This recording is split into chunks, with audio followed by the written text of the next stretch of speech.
Okay, moving on. We have a question from Peter Brooks, and so Peter, I'll leave it to you to pose that one. Thank you.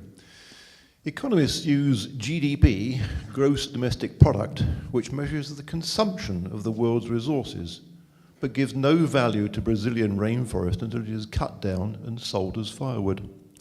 So GDP should be renamed Globally Destructive Paradigm. How does the panel think we can keep our planet's ecosystem sustainable while economists and politicians continue to use GDP as a yardstick of progress? Thank you. Elliot, would you like to comment on this one? Yes, I would. As you know, GDP is based on projecting growth of the economy. And so they're always saying, well, it's going to grow 1%, 2%, 5%, whatever. You never hear economists talk about zero economic growth, because that's like, oh, I'm a failure. But that's what a stable ecosystem does. It might have little blips up and down, but it's pretty consistent. It's only when you start cutting a forest down or polluting it some way that then it goes out of balance. There are some economists that are talking about zero economic growth, but no politician would ever stand up and say, we're going to have zero economic growth. It's like, it's just not a macho thing to do. But that is the only way we're going to deal with some of these problems. Now, I don't know if you know about the rule of 70, but it's a good way to illustrate this growth. You say 1%, 2%, 5%, doesn't sound like very much. But if you take, say, 5%, take 5 and divide it into 70, you get 12. What that is, that's 12 years to doubling time, okay? You can apply it to population, to money, to anything. And we aren't thinking that way because we think it's such a small number, but actually it's a big number. And I really feel that we need to be talking about a sustainable economy and not growth, growth, growth for growth's sake, because we are going to run out of natural resources at some point. I mean, right now China is obviously a big economic power, and they all want the same lifestyle as, say, the United States. There's no way they'll get it unless Americans give up whatever they're consuming. And they're not. So we'll have a standoff, but I think we need to face this issue, and we're not, unfortunately. Thank you. If you'd like to pass the mic to Maya. I think that the current quality of our planet's ecosystems show exactly why GDP isn't a good way of measuring how we look at our planet as a yardstick of progress. And perhaps what we need to do in so many areas of science and conservation and education, all sorts of things, is we need to be more multidisciplinary about the way that we approach things, and we should use social scientists and psychologists and all sorts of different people to look at the way that we measure progress and the way that we're going to see how we evolve as a human race without impacting the environment long term. So no, GDP doesn't work. We've proven that. We're in a crisis time. So we do need to look at new methods of measuring the value of our natural environment, because we know that value. Everybody sitting in this room knows that value, but it's nothing that's included in political decisions. So how can we incorporate that? We need to make sure that these economists talk to social scientists and environmentalists and everybody else and develop something new.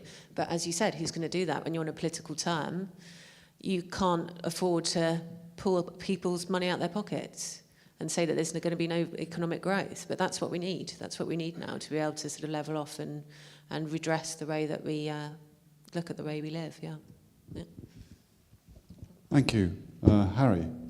I mean, there is again, I would say there's nothing inherently wrong with using GDP. I'd say there is something wrong with only using GDP. So there's holistic methods in which you can assess how a nation is progressing. You can use it as a tool to understand where you're at and and what you'd like to do in the future, and where other countries are. And GDP does correlate to a number of other factors. It's not just a singular, it's not just a lone metric.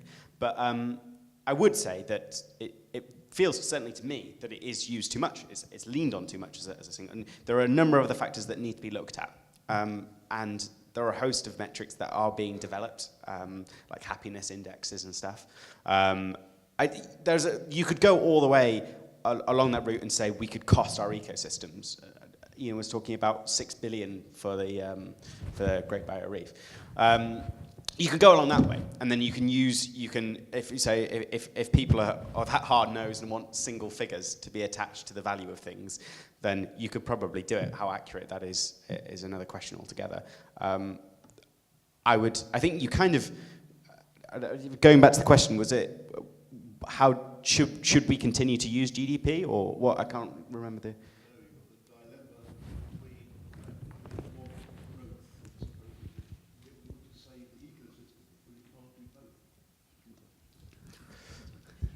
Shall I repeat that for you? Yes, yeah, repeat it. There's a dilemma between the fact that we all think we want growth. Our politicians say to us, oh, the 2% growth, and we all feel happy with that. Good, I feel better about it. But in fact, that is a very definition of the fact we've just used a load of extra materials and used up resources, as the gentleman said. So therefore, we want one thing, and yet we say to ourselves, we want to save the planet.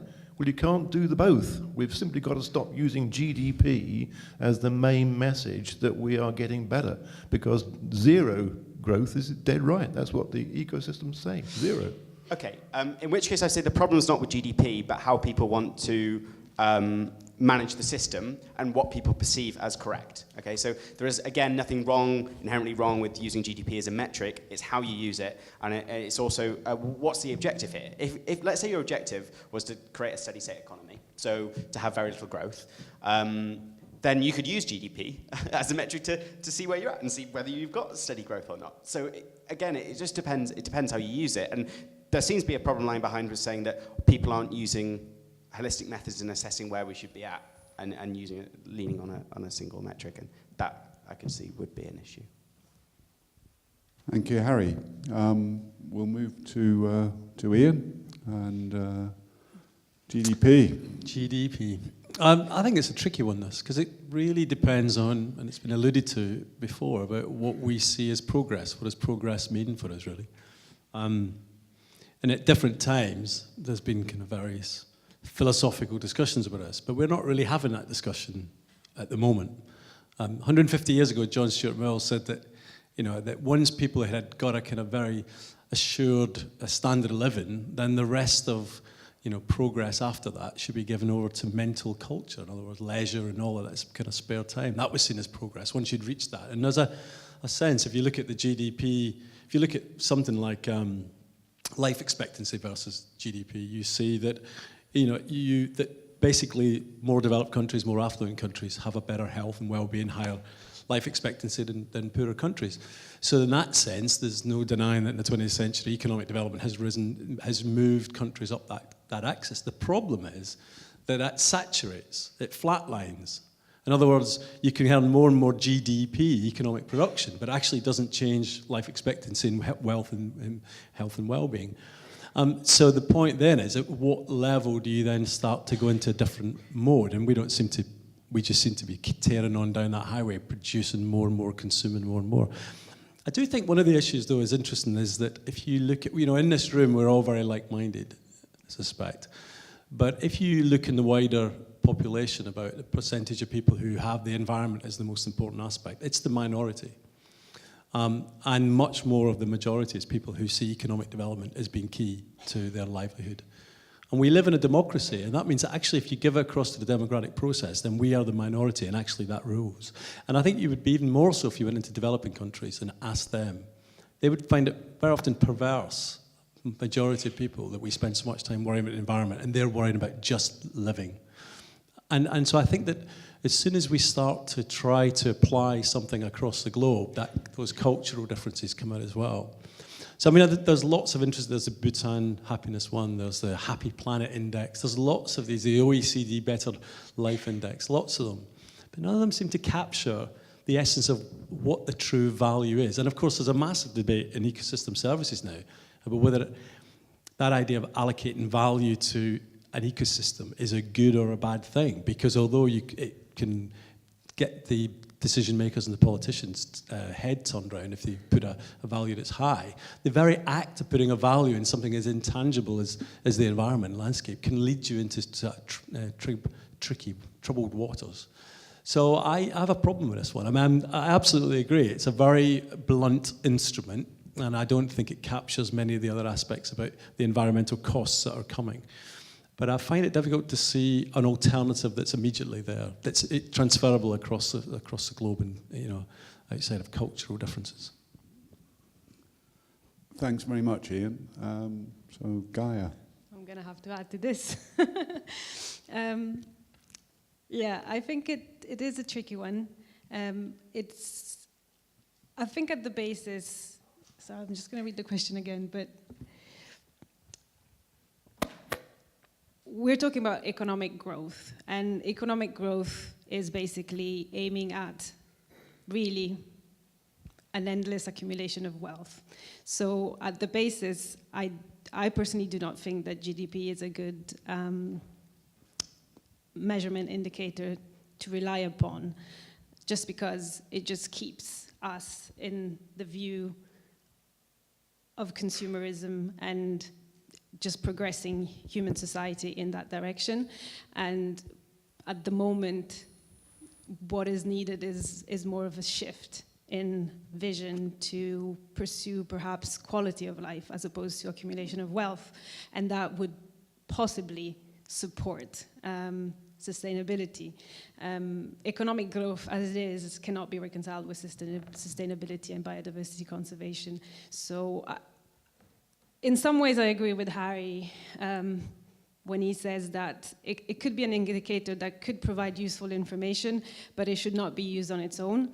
And also I'm in agreement with Ian, because I think there's the discussion around using that indicator in the developed countries is one thing, and then, but what about the developing countries? Because the social situation, the politics there are completely different, and progress from a developing country perspective will be different from what we see as progress in our economy. So it's a tricky one, but I wouldn't use it as a sole indicator. And when I was reading about it recently, I found this quote which I thought was quite fitting by this Nobel Prize winning economist, Joseph Stiglitz, who says, what we measure informs what we do. If we're measuring the wrong thing, then we're going to do the wrong thing. So it's an important one. It's something that needs to be figured out, because it will drive us in either the wrong or the right direction. Thank you very much, panel. So yes, we hear it every day, and perhaps we should question its use. So that's been Peter. Have you any more thoughts after the panel? You've heard the panel's verdicts. No, I think we're very much in agreement, but I like Ian's point of view that in fact it's we as the developed nations are imposing our thoughts, our worries about the environment onto people in other parts of the world who are worrying about trying to live. And so it's going to be very, very hard to get a global agreement amongst everybody to do something about finding another way of not using up the resources quite as fast as we are. Thank you. Someone chap behind you, if you can pass the mic behind. Question. Thank you. Isn't one way of sorting out this problem being to put a carbon tax on things that are manufactured and so on, and count in the cost of the externalities, so that all those bad practices that are factored into GDP that damage the environment would price themselves out of the market, literally. So if they're high in carbon, they're highly taxed. If they have a big cleanup, say with nuclear factoring in the decommissioning and the getting rid of the nuclear waste and so on, it actually puts that thing that is destroying the planet, it puts it out of action. They kill themselves unless they can clean up their act.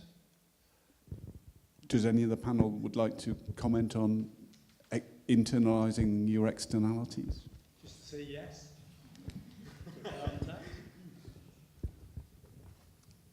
The question from the chap right at the back, right hand, my right hand side. Yeah. The gentleman to the right of the, to the right of the gentleman to the right of the chair said that talked about a circular economy. Tim Lenton, Exeter University, has spoken about the use of renewables and recycling. Surely you can have a high GDP and wealth and prosperity for the developing countries, provided it was built on those sort of circumstances. Elliot, that was. If we got a response for that one, you need to use the mic. Yes, sorry. Could you restate it again, please? Sorry, a bit fast. You mentioned the circular economy. Yeah. Tim Lenton at Exeter University gave a talk a few years ago about recycling and renewables and said if you have an economy built on those sort of factors and sustainability principles built into it, you could have a good standard of living for everybody, including people in the developing world. So GDP doesn't have to be something which is ill-suited to describe economic activity. No, I would agree with that, yes. We should be recycling 100% of whatever is recyclable, but the fact is, there's a few places where it might be 50%, but in most places it's less than 50%. It's maybe 10, 25%. So yes, we could, you know, if everybody took recycling seriously, and most councils now collect recyclables, that would definitely have a major economic impact. But there's no will from individuals, politicians, whatever. The EU was putting pressure on every country to increase their recycling, and I think they put some sort of restriction on how long they could use landfills as well to force the recycling issue. But of course, now we're going to leave the EU, so hey, we can do whatever we want, which is basically nothing. I'd really be surprised if our government said, yeah, let's get into this recycling now, and I can't see it. But it makes perfect sense. I agree.